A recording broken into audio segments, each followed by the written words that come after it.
Hello Homebase Nation, my name is Nicolette Maggiolo and I'm one of the registered dietitians for Homebase. Today, I'm going to share with you my top tips for creating balanced meals using prepackaged or non-perishable and frozen items. And at the end, I'm going to show you how I create a couple of my favorite recipes. One of them includes oatmeal. The second includes frozen pizza. And last but not least, my favorite, macaroni and cheese. Number 1, remember the key components to creating a balanced meal: carbohydrates, protein, colorful fruit or vegetable, and heart-healthy fat. Remember that the key to creating balanced meals is incorporating a source of carbohydrate, but balancing that with a source of protein, either from a plant or animal source, a colorful source of fiber, either from a fruit or a vegetable, and a heart-healthy fat. And we can really get creative with each of these components. But the key is that all of them are going to digest and absorb at a different rate. And so the beauty is in combining them all together. Number 2, always add colorful produce. White produce, including onions and cauliflower, count too. Now more than ever, our bodies need good nutrition from produce. And that's the fiber, the vitamins, the minerals, and even the hydration. And this is regardless of whether that food is fresh or frozen, canned or dried. We have decades and decades of research that shows us how important it is to consume fruits and vegetables, not only for our mental but our physical health too, for our immune system, for our GI health, for even reducing cancer risk. But do we know how many Americans are actually consuming enough fruits and vegetables? Well, less than 10% of Americans are actually consuming the recommended amount of vegetables each day, and less than 15% are consuming the recommended amount for fruit. Now we can do better. So let's start by every time we eat trying to make sure that there's something with color. And yes, even those white produce items like the onions and the cauliflower, they're gonna count too. Number 3, remember that frozen and canned produce may be more nutritious than fresh. Now I know it can be challenging to believe that frozen or canned produce might actually be more nutritious than fresh. So let me explain why. You see, when produce is actually being frozen or canned for you to use later, what happens is that the farmers are picking that fruit or vegetable when it's at its peak ripeness. And that means that it's had the most amount of time on the plant to 1, gather nutrition from the ground, and 2, to develop that really delicious flavor. Now the act of freezing or canning that produce item is really just preserving the nutrition.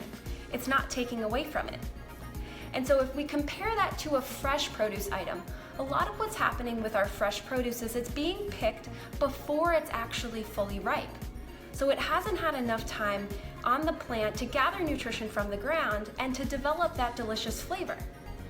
And so if we're trying to figure out how to incorporate produce into our meals, many times our frozen or canned items will be just as nutritious, if not more, than the fresh. Now to the best part. Here are 3 of my favorite recipes which pair non-perishable, packaged, and/or frozen foods to create a balanced meal. So I love this oatmeal recipe for a couple of reasons. 1, the oats are a whole grain, so they're gonna give us really great carbohydrates, but also some fiber that's gonna help to support our heart health. We've got these wonderful frozen berries here. You can pick whichever berries you prefer, but they're gonna give us a great source of vitamins and minerals, as well as some more fiber, and they're gonna make this dish a little bit sweeter. And to round it out and make it well balanced, we're gonna add a source of protein in the form of peanut butter here, but really at home, you can use any type of nut butter that you prefer. Now you can add the berries, the frozen berries and the nut butter to your oatmeal as it's cooking if you prefer, or you can add it at the end. I personally like to add it at the end, but it's totally up to you. So I'm just gonna scoop my oatmeal into my bowl.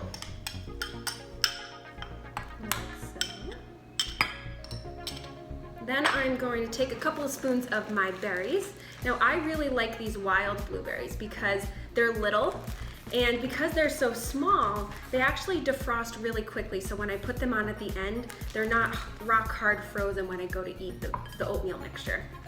And then last but not least, I'm going to add a nice heavy spoonful of my peanut butter. You can use smooth or crunchy, whatever you prefer. Mix it all up.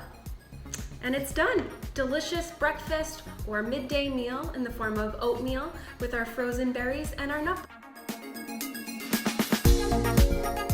So adding frozen veggies to your already frozen pizza is one of the best ways you can A, personalize it, and B, give yourself a lot more fiber that's gonna help keep you full and satisfied for longer. So at home, you get to pick whatever frozen cheese pizza you prefer and you like, whether it's thin crust or thick crust, doesn't matter to me.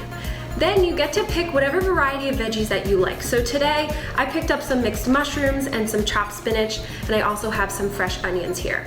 Now, if you have any extra protein sources at home, maybe some extra chicken or shrimp or something like that, you're welcome to put that onto your pizza as well. Totally up to you. I have some barbecue chicken left over from last night, so I'll put some of this on my pizza as well. Then all you have to do is decorate, put it in the oven as you normally would, and you're good to go. Enjoy a pizza that's got a lot more nutrition than just the plain cheese you bought at the store.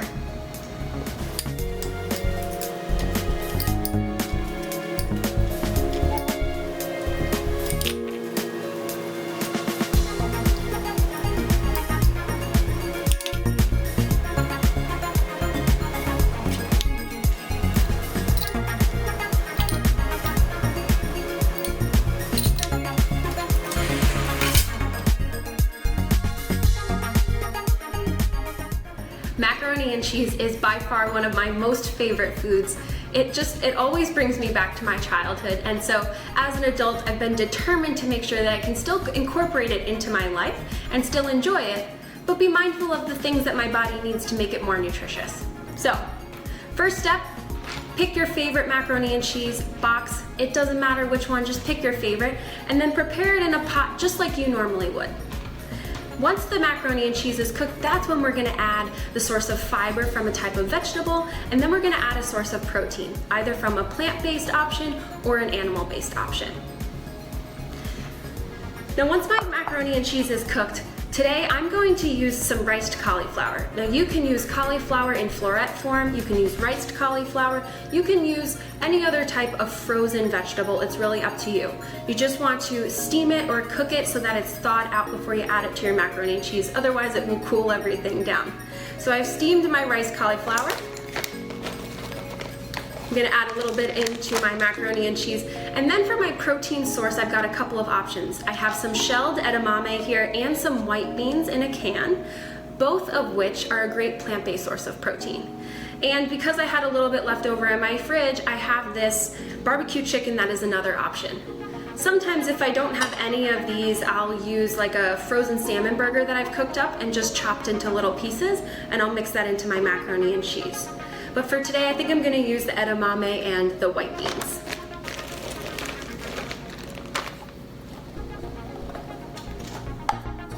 If you have questions about nutrition services at Homebase, please reach out to us.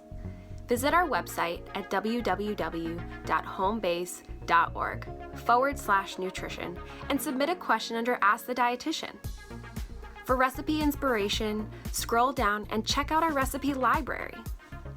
Please share our content with your family and friends, and don't forget to follow us on social media at Homebase Program.